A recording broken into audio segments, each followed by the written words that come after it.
Of all the topics that often divide Christians, the issue of the Blessed Virgin Mary is one which is perhaps most divisive.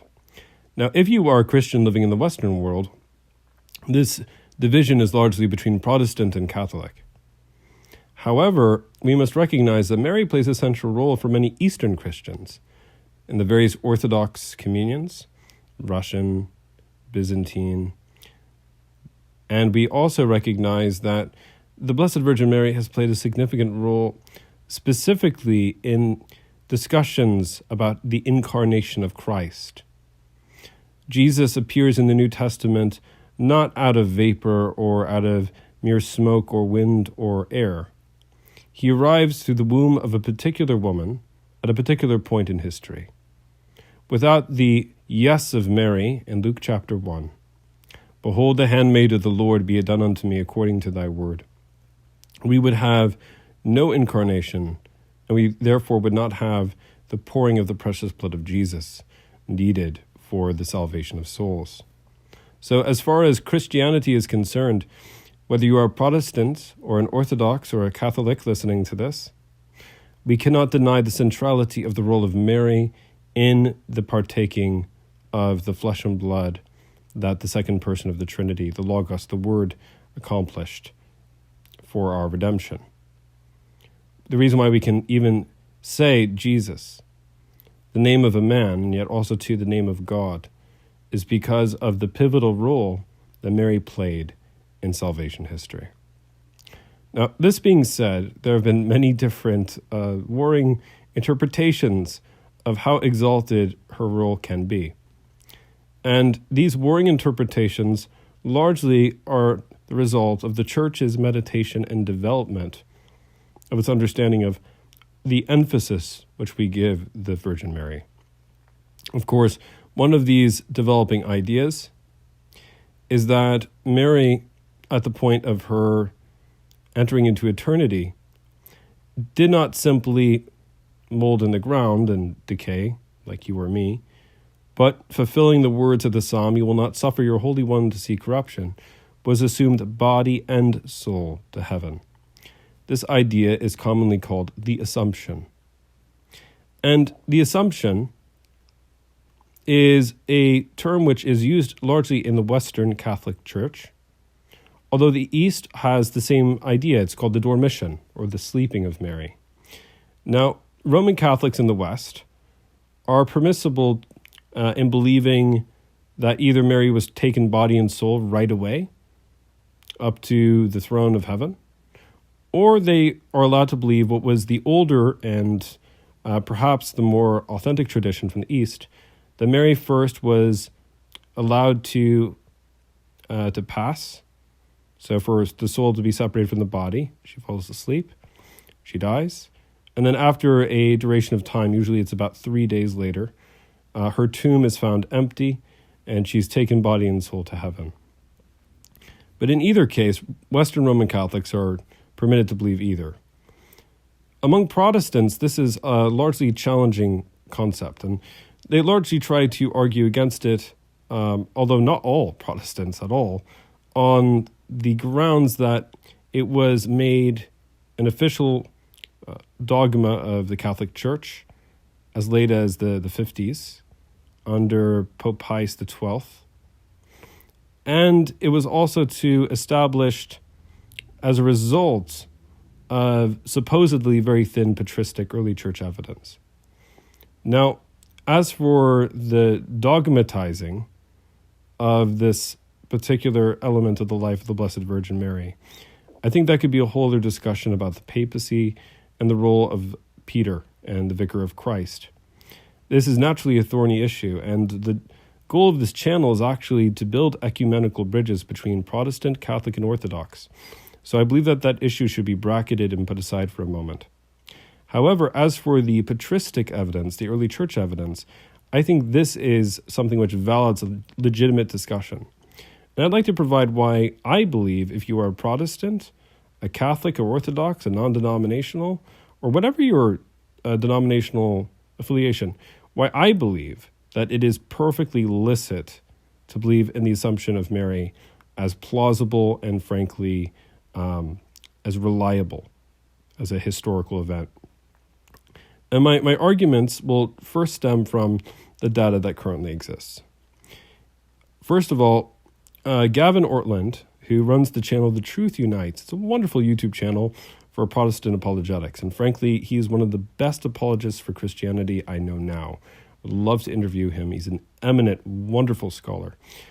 He tries to refute the belief of the historicity of the Assumption along the following grounds.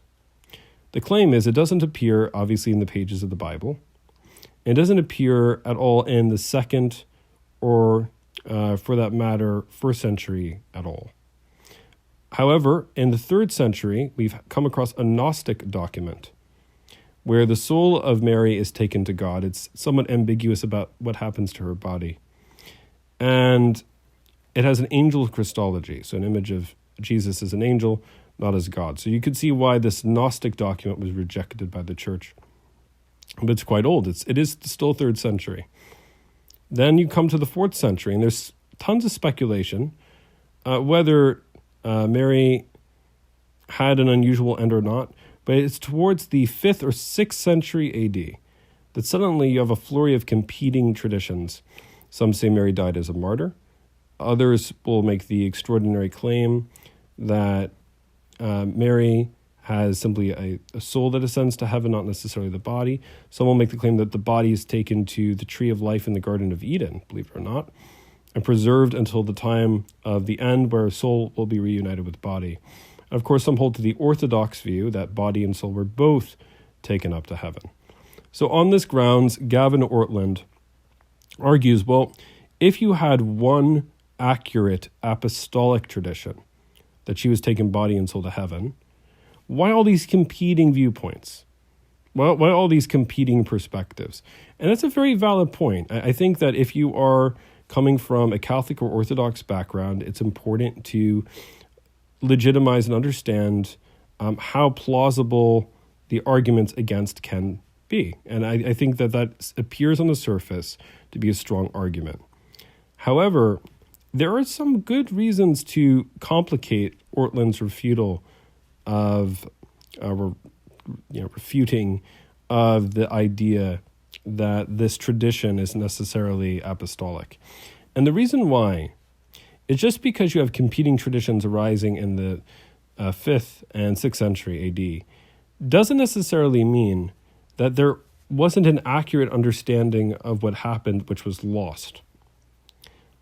What do I mean by this? Well, for example, we now know things from the Dead Sea Scrolls from Qumran, discovered in 1947, 1948, around the time of the formation of the State of Israel, that help us understand better what New Testament terms mean that were lost after the 1st century AD.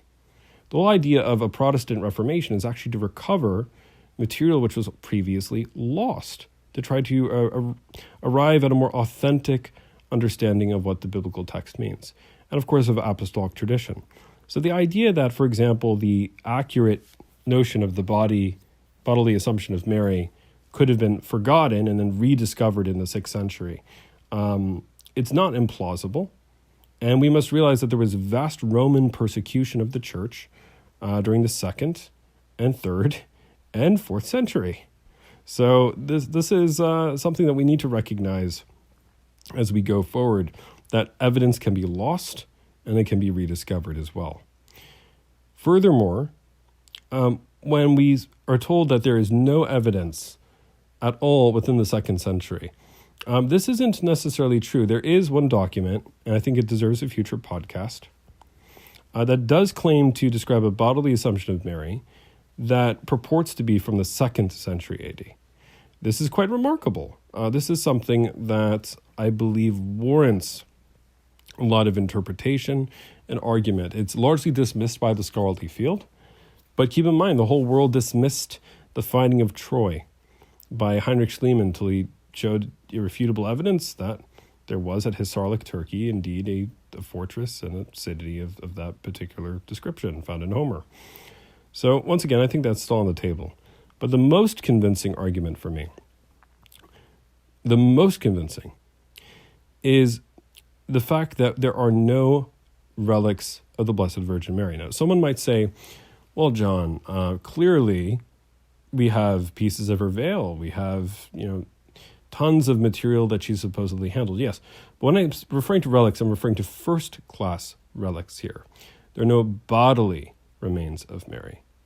And believe me, if there was not an early church belief that she was bodily assumed into heaven, and they had no relics, they easily could have forged or made them.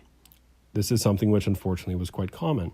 So the fact that there never was a purported skeleton of the Blessed Virgin Mary running around, or of Joseph, tells me that the earliest church, probably from the 1st or 2nd century, did consistently believe in her bodily assumption. And if that information was lost during the 2nd and 3rd century, during Roman persecution, well, it's understandable. Many documents were burnt, including even supposedly autographs of the Gospels, but that's a whole other discussion. So why is this important? Well, Polycarp of Smyrna is the disciple of the Apostle John. Polycarp is not a common name. I know to many of you, he might even sound like a Pokemon. But Polycarp was someone who at least knew the last surviving apostle. He was not only in contact with John, but John was supposedly the caretaker of the Blessed Virgin Mary in Ephesus. John had direct contact with Mary. And Polycarp, we know, when he died, according to his martyrdom account, after his body was burnt, there were many who went to risk of their own lives to get a hold of the charred pieces of bone. That's how intense the early church believed in relics. And the reason why is they thought that the body was sacred. They didn't think of it as a disposable shell. They thought that every body of a Christian is a temple for God, a temple for the Holy Spirit. And therefore, the bodies of the saints, as biblically defined, should be venerated. Now, we can distinguish between this practice and what develops in the High Middle Ages, for example, before the Reformation. But this was a very early church practice, along with the intercession of saints, at least as early as the 3rd century. So the reason why I'm getting into this here is if the first generation after the apostles venerated the relics of the saints, then clearly, had Mary's relics been known, had they been readily available, then they would have been preserved, or forged relics would have been made in their place. The fact that they never come up indicates to me that something funny happened to the body. And the fact that she is the one who gives flesh and blood to the Messiah. Let's think of this logically, right? When we receive the Eucharist, we receive the body, blood, soul, and divinity of Jesus. And as such, we know that when Jesus says, "Whoever eats my flesh and drinks my blood abides in me, and I in him, and I will raise him up at the last day," that what this means is that our partaking of the resurrection body is somewhat contingent, we don't know how, but mystically, on partaking of the Eucharist, the body of Jesus. Now, where does Jesus get his body and blood? He gets it from Mary.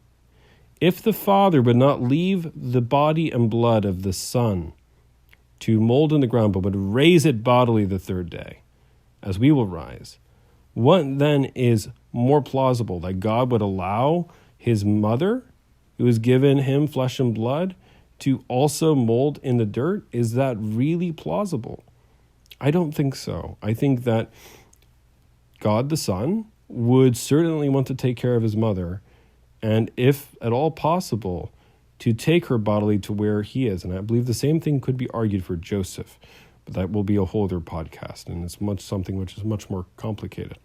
So this is, I believe, a good philosophical argument. In the absence of relics, I think speaks very highly. I think people could downplay this, but in light of Roman persecution, at least a 3rd century account of some kind of assumption of Mary, and the absence of relics, I historically believe that Mary did return either to Ephesus or to the Mount of Olives, and there she was bodily assumed into heaven. Now, obviously, this is a dogma for Roman Catholics, and for most Eastern Christians, this is certain. But my goal is to reach out to Protestant listeners he would rather dismiss this as later accretion.